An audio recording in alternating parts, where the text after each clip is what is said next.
We're doing Clap. All right, clap again. Ow!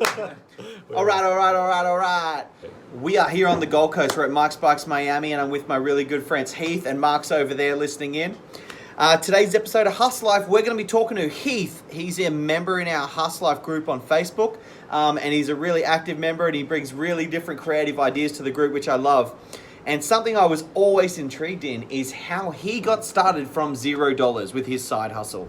So he has worked in bike shops for a long time, and we'll get your story in a sec. But he is an example of how to start from nothing and create something out of nothing, which I just love. This is how it starts. This is the side hustle. Yeah. This is the start from zero. This is the question where you ask. You had an idea about a lawn mowing business. Yeah. Where'd the idea come from? Had you mown lawns before? I had mown lawns as a teenager. Growing up? Everyone mowed their back lawn? No, I mowed other people's lawns as a teenager. Yeah. So did I. Using mum's mower. And so did I. Mum's you wheel the mower around to their fucking house. Yeah, you're walking across town sometimes. Yep. Yep. Yeah, and they pay the local kid in the neighbourhood $10, $20 to mow their lawn. Yep, and I found it enjoyable at the time. Yeah. And it was hard once, when people stitched you up, they give you $20 and you get there and the lawn's like this. Yeah. And you do it. And you do it anyway. $20 back in the day when you're a kid, when you got nothing. Well, that's you do it. Yeah. So that the premise behind the flyer.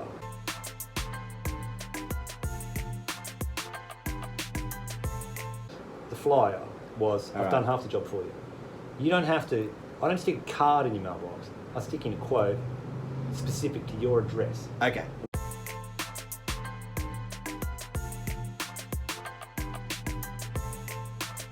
It says on the quote. Yeah. So they can pull it out, see I've actually been there. They don't have to bring me and say, about how much is this? Or, they don't have to do the haggle. It's done. There's the price. You don't want it, throw it big. If you do want it, ring that number. I'll see you tomorrow. Right, cool. Now, the twist on this, did you own a lawnmower? No. I lived in a unit. You've handed out flyers. Yeah. Your balls are against the wall. You're like, I need cash. Yeah. All right, flyers. Are they colour or they're black and white? Black and white, mate. They're black and white. They're off my home printer. I cut them out with scissors. They're not even straight. Yes. Okay. This is gangster. This is what you got to do. All right. So. Do you get a call back? I got a call before I got home. How many would you have handed out? 60. 60. Mm-hmm. One street, affluent suburb? Decent. Yeah. Decent. Cool. There was shitty houses in the middle and better houses. I got the first call back was by a pretty average house, lady with a single mum, 2 kids. Before you got home? Before I got home. I was coming in the driveway. Yeah. All right. So I got to walk back in the house and said, got a job. And, and she rang and I said, I'll be there in 20 minutes. Okay. I went around the corner to my friend's house, walked straight into his shed. As I'm going there, I'm like, can I borrow your lawnmower? He's like, yeah, brother, do what you need to do. Yeah. Yeah. I grabbed his lawnmower out, I put it in my hatchback, so, unwind all the handles, packed this thing down, stuck it in the back of the car, drove it to the lady's house. So it wasn't far away, it was walking distance from my house because I did the flyers, walking distance from my house. Yeah. But I still, didn't want to push it. I did have an electric whippersnipper, like a Ryobi battery-powered one. Yeah. Yeah. Which is what I did in my tiny backyard with. And so I got there, talked to her, she just handed me the cash, walked back. How much? $60. She handed you cash straight up? She just handed me the cash. I hadn't even done the job yet. She just handed me the cash and said, I'm cooking dinner for the kids. She walked back and stuff. Love it. I get the mower out of the car, but the back wheels fall off. Like, just fall off and roll around. Yeah. Get the electrical tape out, which I happen to have in my car. Luckily. Yeah. And I, taped it back into where the mounting spot where it was meant to be. So my mate's mower was fingers. Okay. Mow the lawn, trim the edges, which took forever with this electric mower, because the lawn wasn't short. It was shaggy and long, and this thing was like, and the backyard was, so the backyard was tiny again, but it was like way, way higher than the front yard. So I spent 2 hours at this place. So 2 hours for $60, mate. The fuel was in the mower already. I didn't pay my friend. I just patted him on the back. He was like cash as well. Yeah, $60 cash. When I got home, one of my neighbours used to fix up lawnmowers. Yeah. That was his side hustle. He was 80-something. He used to fix up chainsaws and lawnmowers. Anyway. All right. So Did he fix your lawnmower? No. He sold me a lawnmower for $60. All right. Okay, cool. Yeah. And then I just went out the next day and just did more flyers. just went out the next day and just did more flies. And about a week later, I had a regular client that said, do you do gardening? And the answer, of course, to any question a client asks you is yes. And I didn't really know what that meant, right? Because I had an interest in gardening when I was young, and I built gardens and I grew vegetables and things like that. But I just said yes. And she just said, weed that. Yeah. You started from zero. Yeah. You didn't even have a lawnmower, No. just the flyers. Mm-hmm. Cool. So you did your first job, $60, went and bought a lawnmower. Mm-hmm. Then where did the business go from there? More flyers, More flyers. regular customers, gardening. Yeah, I did that for a year. Gardening. Lawn mowing, gardening in a hatchback. Yep.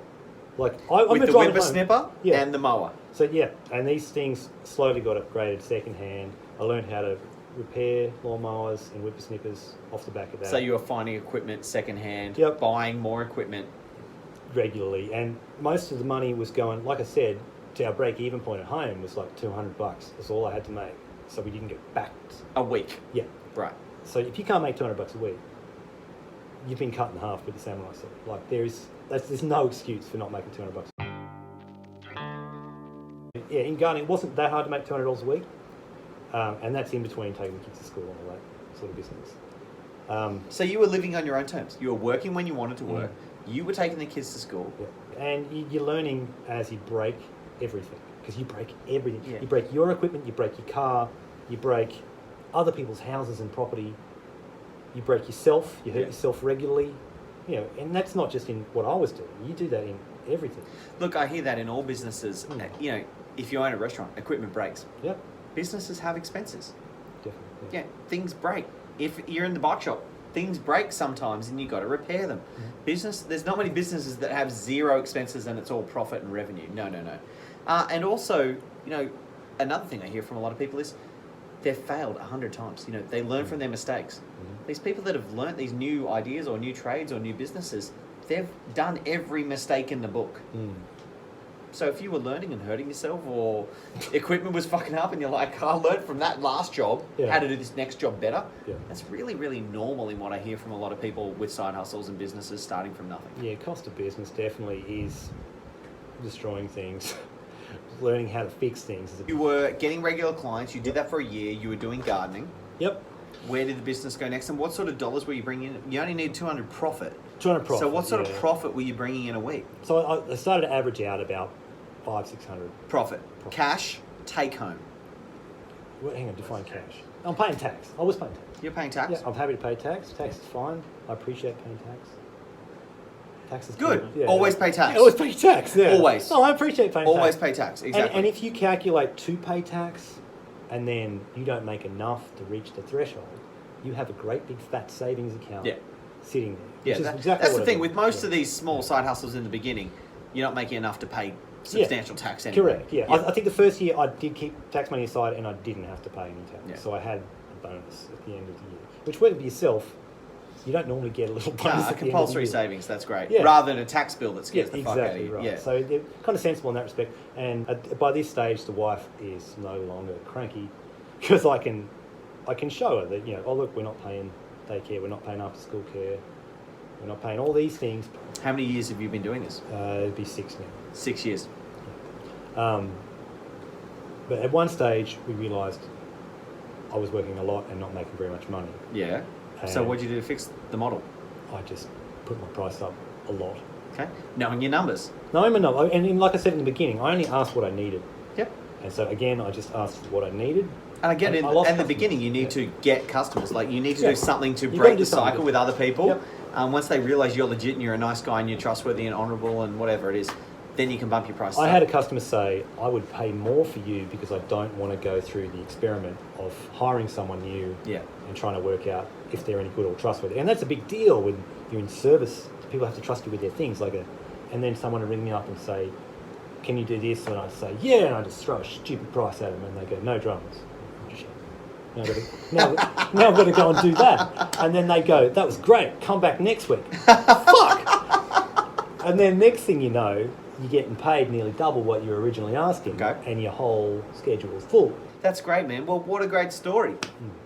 Starting from zero, working whenever you want to work. It was all on your own back. It's really impressive, man. The other thing I like from your story is when you started working, you saw other opportunities and you slipped into gardening. And now you see this other one of another niche that exists.